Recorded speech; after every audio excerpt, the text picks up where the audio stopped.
สัปดาห์ที่แล้วรายการ Education Today ได้นำเสนอแนวคิดการปฏิรูปการศึกษาของประเทศฟินแลนด์ซึ่งได้ชื่อว่าเป็นประเทศที่มีระบบการศึกษาดีที่สุดในโลกการนำเอาแนวคิดของประเทศฟินแลนด์มาปรับใช้ในประเทศอื่นๆโดยเฉพาะประเทศไทยนั้นจะมีความน่าสนใจอย่างไรวันนี้รายการ Education Today ได้รับเกียรติจากคุณซูซานนา เอชวิกEducation Advisor จากสถานเอกอัครราชทูตฟินแลนด์ประจำประเทศไทยและคุณเอ็ดเวิร์ด โรบินสันผู้บริหารจากโรงเรียนสาธิตแห่งมหาวิทยาลัยรังสิตมาร่วมวิเคราะห์การแก้ไขการศึกษาไทยและนำเอาแนวคิดฟินแลนด์เพื่อมาใช้ในการพัฒนาให้เกิดประโยชน์สูงสุดต่อระบบการศึกษาของประเทศไทยค่ะ So why does the Finnish model stand out to you? There's a few reasons why I think the Finnish model stands out. Susanna has mentioned some of them. Yes. The preparation of teachers. Sir Ken Robinson has said that no school is any better than the quality of its teachers. And in Finland, they've really taken that to heart. Right. All of the teachers have master's degrees. The profession of teaching is viewed as equivalent to being a doctor. The number of applicants for teaching positions is 1 to 100. 1 to 10, excuse me, 1 to 10. 1 to 10. So that for every position, there's 10 applicants. And these applicants are in the top 10% of graduates from university.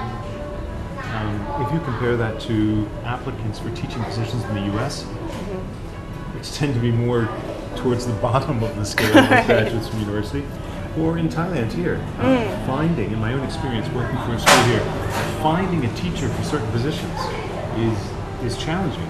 I don't have 10 applicants, and to find a good quality applicant for all of my positions, it makes a difference. So I think one reason the education system stands out in Finland is the quality of the teachers. And then the teachers' work load as well. They teach 4 hours a day. That's very minimum. That's very small amount. They have approximately 2 hours a week of professional development. Yeah, well, that's true. Or then you can put it like in a year, by law, you have at least 3 days for professional development. At least that is by law that every teacher have to have. And it's across the board that way. So that stands out very much, the quality of the teacher. And then the whole philosophy of education. Susanna has mentioned several times having fun.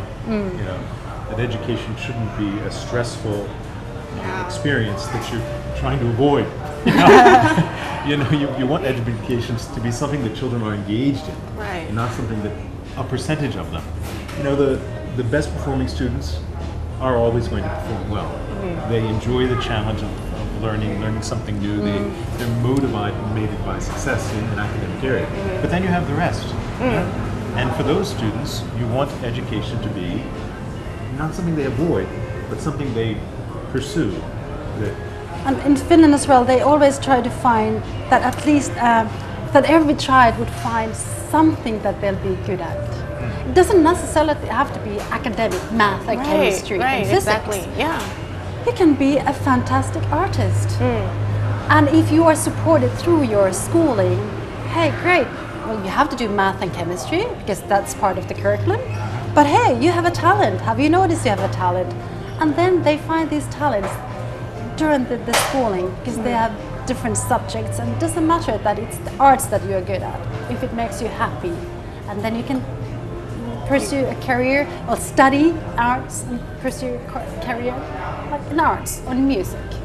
Oh, so every child will have their development plan individually. It doesn't have to be, they don't have to be all geared towards the same direction, right?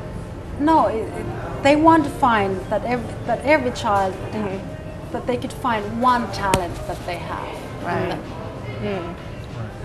Susanna's pointed out that the Finnish model doesn't have standardized tests across the school years. There is one test at the end of the education. High school. And standardized tests, they have a place. It's not that they don't have any place in some education systems.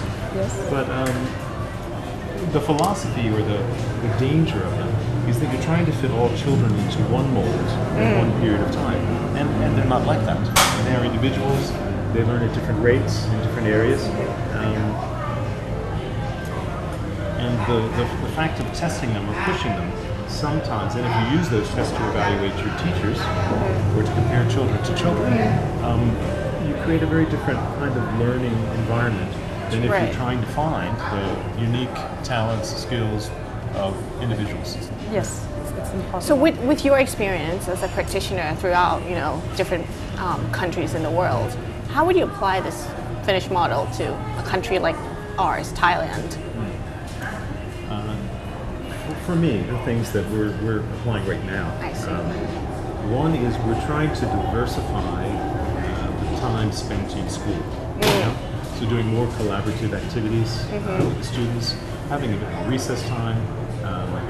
We're applying the IB's PRP program, which is inquiry-based, so that rather than the teachers leading classroom instruction, it is the children asking questions and driving what happens in the classroom. More arts, more PE. More arts and PE, More arts and PE, and just recess, just time to let the brain rest a bit before coming back and engaged in activities in the classroom. So according to the Finnish model, stress or being tutored in the same mold as you have said doesn't necessarily mean higher level of literacy, right? In fact, it may mean the opposite. Of course, if you become very stressed, you try harder and harder and harder, your brain can't take it.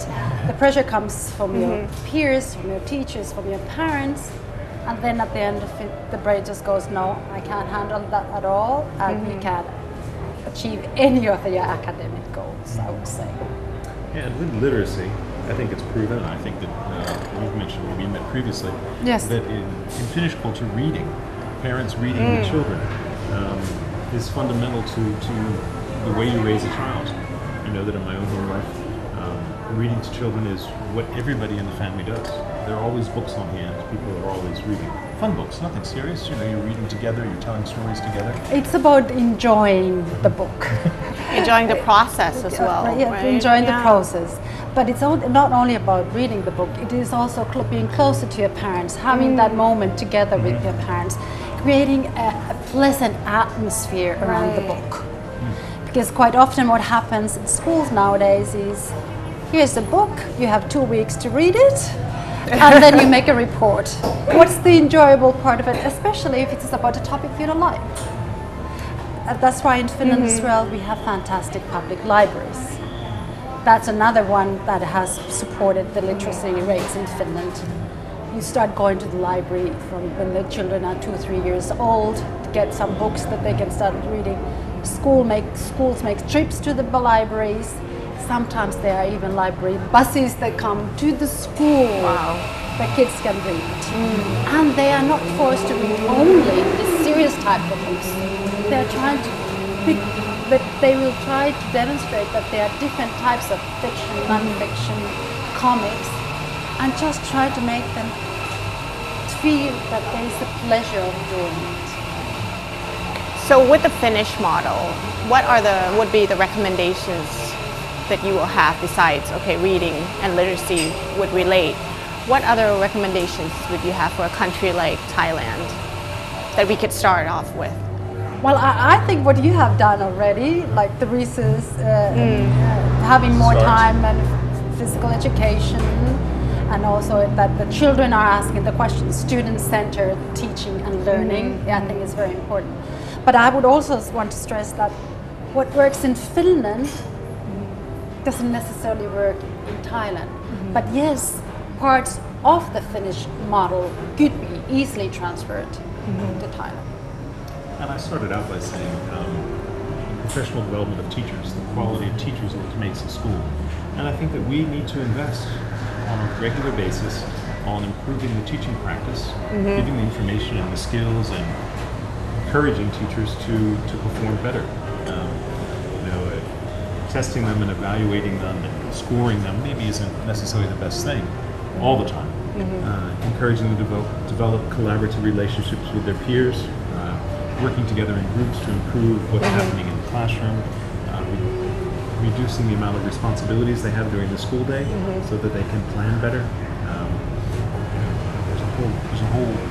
Do you have set of- any successful example to come to that between, for example, expatriate teachers and Thai teachers to make them work collaboratively Well, in a it classroom? is a process because it's not necessarily something they've seen or experienced.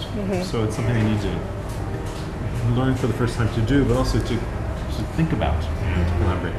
So we do have in the primary program that we're doing now with these units of inquiry that the Thai and the expatriate faculty are working together, so that the topics that they cover with the students are overlapping.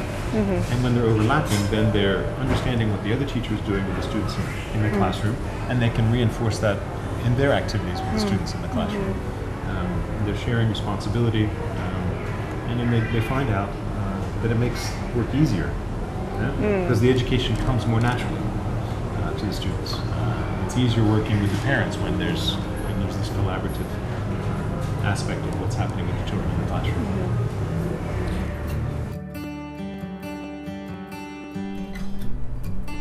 การแก้ไขปัญหาการศึกษาคงจะไม่สามารถเริ่มต้นจากเพียงฝ่ายใดฝ่ายหนึ่งเท่านั้นทั้งครูนักเรียนรวมถึงพ่อแม่ผู้ปกครองควรหาแนวทางการศึกษาของตัวเองมองทิศทางการเปลี่ยนแปลงที่เหมาะสมเพื่อให้เด็กนักเรียนได้รับผลประโยชน์สูงสุดและผลประโยชน์นั้นก็จะหวนคืนสู่สังคมได้ในที่สุดนั่นเองค่ะสำหรับรายการ Education Today ต้องหมดเวลาลงเพียงเท่านี้พบกันใหม่ทุกวันเสาร์เวลา 10 นาฬิกาถึง 10 นาฬิกา 30 นาทีทางสถานีโทรทัศน์ News 1 และนี่คืออีกหนึ่งรายการคุณภาพจาก RSU WisdomTV สถานีโทรทัศน์แห่งมหาวิทยาลัยรังสิตค่ะ